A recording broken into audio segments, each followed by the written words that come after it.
अमीरचंद नावाची अमीर व्यक्ती त्याचा मुलगा प्रेम याच्यासोबत एका मोठ्या वाड्यात राहत असे. उन्हाळा सुरू झाला होता. सूर्य तर जणू आगच ओकत होता. तिथेच राधा नावाची एक बाई काम करत असे. एक दिवस काय झालं, राधा फ्रीज मधल्या बाटल्यांमध्ये पाणी भरत होती. अगं राधा, हे काय करतेस? उन्हाळा खूप आहे साहेब. मुलीला तहान लागली म्हणून फ्रीज मधल्या थोडंसं थंड पाणी मुलीसाठी घेऊन जाते.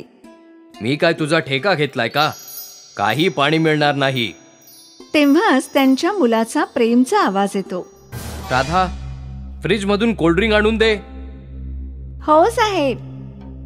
प्रेम थोडंसं कोल्ड्रिंक पितो आणि बाकीचं कोल्ड्रिंक तसंच ठेवून देतो.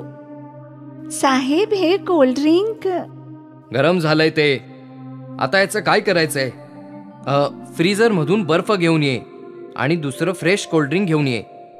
तुला तर माहिती आहे ना की मला पाणी अजिबात आवडत नाही. मला तर उन्हाळ्यात फक्त कोल्ड्रिंक प्यायची असते. पण साहेब, या कोल्ड्रिंकचं काय करायचं?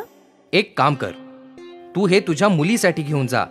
राधा प्रेमचं उरलेलं कोल्ड्रिंक घरी घेऊन येते आणि आपल्या मुलीला देते. मुलीला खूप आनंद होतो. एक दिवस ती तिच्या मुलीला सुमनला तिच्यासोबत घेऊन येते. अरे, हिला का घेऊन आलीस? आज शाळेला सुट्टी होती आणि घरात खूप गरम होत होतं. तिची तब्येतही ठीक नाही, म्हणून विचार केला की हिला आपल्या सोबतच ठेवावं, बरं होईल. तुम्हाला तर माहितीच आहे, आमच्या झोपडीत वाऱ्याचा मागमूसही नाही. मग काय मी इथे तुझ्या मुलीसाठी अनाथ आश्रम उघडून ठेवलाय का? तुम्ही लोक यासाठी आपल्या मुलांना इथे घेऊन येतात की हे एसीचा आनंद घेऊ शकतील. अमीरचंद तिला गरीब म्हणून अपमानित करतो. तेव्हा त्याचा मुलगा प्रेम टीव्हीवर कार्टून बघत असतो. प्रेम, जरा इकडे ये. काय झालं बाबा? तुम्ही इकडे या. मी एसी शिवाय तिकडे येणार नाही. प्रेम, जरा इकडे ये बेटा, काहीतरी काम आहे. अमीरचंद प्रेमला सांगतो की त्याने गरिबांसोबत बसू नये आणि त्याला खूप चांगल्या पद्धतीने समजावून सांगतो. बेटा, हे गरीब लोक खूप चालू असतात. काम करायच्या बहाण्याने आपल्या घरांमध्ये एसीचा उपभोग घेतात. जेव्हा ही राधाची मुलगी सुमन येते तेव्हा तुझ्यासोबत बसून टीव्ही बघते आणि तू एसीत बसलेला असतोस. ही सुद्धा एसीची मजा घेते. त्यांना आपण पगारही द्यायचा आणि हवाही द्यायची. हे तर चुकीचं आहे ना? मग आपण काय करायला हवं? असं करूया, जेव्हा सुमन इथे येईल तेव्हा एसी बंद करायचा आणि तू तुझ्या खोलीत एसी मध्ये बसत जा. प्रेमला अमीरचंदच्या गोष्टी पटतात आणि सुमन आल्याबरोबर तो घरातला एसी बंद करून टाकतो, ज्यामुळे सुमन घरातही गरमीतच खेळते. जेव्हा तिची घरी जायची वेळ येते तेव्हा खूप कडक ऊन आलेलं असतं. आई, आज तर खूप कडक ऊन आहे. चालवतच नाहीये. उन्हामुळे तर माझे डोळेच उघडत नाहीयेत. तुझ्या डोक्यावर साडीचा पदर देते, त्यामुळे तुला थोडीशी सावली मिळेल. तिकडे प्रेमला त्याच्या मित्राच्या घरी जायचं असतं. तो त्याच्या एसी गाडीतून जातो. त्याला तर गरमी जाणवतही नसते. जेव्हा राधा घरी जात असते तेव्हा तिला एक आईस्क्रीम वाला दिसतो. आई, मला आईस्क्रीम खायचंय. गरमी खूप आहे. एक कप आईस्क्रीम खाऊ घाल ना. आईस्क्रीम खूप वाईट असतं. चल, मी तुला माठातल्या थंड पाण्यात सत्तू घोळवून देते. राधा माठातल्या थंड पाण्यात सत्तू घोळवून देते, जे पिऊन सुमनला थोडं थंड वाटू लागतं. तेच जेव्हा प्रेमला तहान लागते तेव्हा तो कोल्ड्रिंक आणि आईस्क्रीमने त्याची तहान भागवतो. एक दिवस अमीरचंद त्याचा मुलगा प्रेम याच्यासोबत गाडीने कुठेतरी जात होता. वाटेत त्याची गाडी बिघडते. त्यामुळे त्यांचा एसीही चालत नाही आणि तहानही खूप लागलेली असते. बाबा, मला खूप तहान लागली आहे आणि केवढी गरमी आहे. एसी दुरुस्त करा ना. बेटा, जेव्हा गाडी दुरुस्त होईल तेव्हाच एसी चालू शकेल. त्याच वाटेने राधा तेथून चालली होती. जेव्हा तिने अमीर यांची गाडी पाहिली तेव्हा ती प्रेमला म्हणाली, साहेब, इथून 10 पावलांवरच माझं घर आहे. ऊन खूप कडक आहे. जोपर्यंत तुमची गाडी दुरुस्त होत नाही तोपर्यंत आमच्या घरी बसा. नाही नाही, आम्ही तुझ्या घरी येणार नाही. तुम्ही छोटे लोक आहात. बाबा, माझ्याने तर उभं राहिलं जात नाहीये इतक्या उन्हामध्ये. तुम्हाला उभं राहायचं असेल तर तुम्ही उभे राहा. मी राधाच्या घरी चाललोय. प्रेम राधाच्या घरी येतो, जिथे साधा पंखाही नसतो. सुमन त्याच्यासाठी सत्तू बनवून घेऊन येते, जे प्रेमला खूप आवडतं आणि त्याला खूप शांतही वाटतं. तू मला जी थंडाई पाजली होतीस ती खूपच स्वादिष्ट आहे. अशी थंडाई मी कुठेच प्यायलो नाही. कोल्ड्रिंक मध्ये सुद्धा अशी मजा नसते जी थंडाईत आहे. काय नाव आहे याचं? याला सत्तू म्हणतात.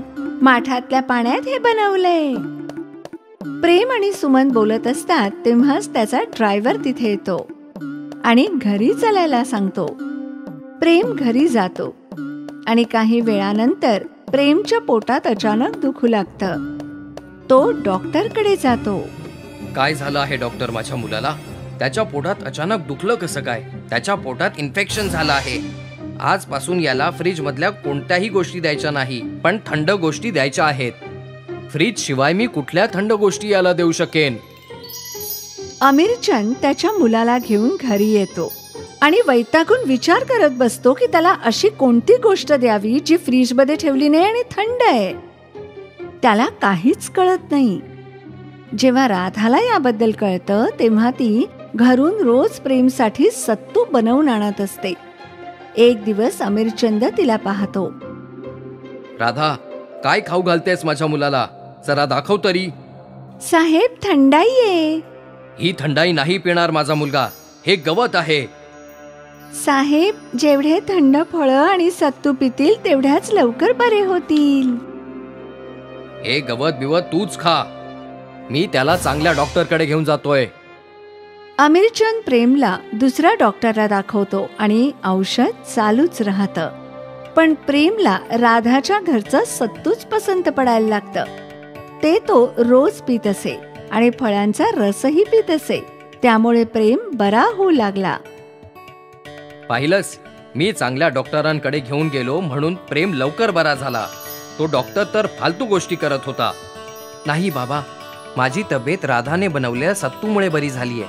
तिने मला रोज फळांचा रस आणि सत्तू बनवून दिलं होतं. मी तर औषधं घेतलेच नाही. सगळी औषधं कपाटात पडली आहेत. मला आता फ्रीज मधल्या गोष्टी आवडत नाहीत. मला तर माठातलं पाणीच खूप चांगलं वाटतं. तू ह्या कुठल्या गोष्टींमध्ये फसलायस? राधाने तुला बिघडवून टाकलंय. बाबा, एकदा तुम्ही सुद्धा हा सत्तू पिऊन बघा. तुम्ही सुद्धा महागातल्या कोल्ड्रिंक्स पिणं सोडून द्याल. अमीरचंदही जेव्हा सत्तू पिऊन पाहतो तेव्हा खरोखरच माठातल्या पाण्याने बनवलेलं सत्तू खूपच चविष्ट लागतं आणि अमीरचंद याला त्याच्या चुकीची जाणीव होते. राधा, मला माफ कर. मी तुझ्याशी खूप वाईट वागलोय. तुला एसी मध्ये बसू दिलं नाही, थंड पाणी पिऊ दिलं नाही, तरीही तू प्रेम आजारी असताना त्याला मदत केलीस. साहेब, आम्हाला एसीची हवा नको, फ्रीजचे थंड पाणीही नको. आम्ही तर साधे पाणी पिणारे लोक आहोत आणि नैसर्गिक हवा घेणारे. आमच्यासाठी तर जोरात वारा आला तर तोच एसी आहे आणि माठातलं पाणी हेच फ्रीजचं पाणी आहे. राधा, तू माझे डोळे उघडले. आजपासून तू माझ्या घरात कितीही एसी वापर आणि कितीही फ्रीजचं पाणी पिलं, मी तुला कधीही अडवणार नाही. आणि हो, सुमनला सुद्धा तू इथे आणू शकतेस. मी सुमनला माझ्या मुलीसारखं प्रेम करेन. मी विसरलो होतो की गरीब माणसं सुद्धा माणसं असतात. त्यांना सुद्धा सर्व सुविधांची गरज असते.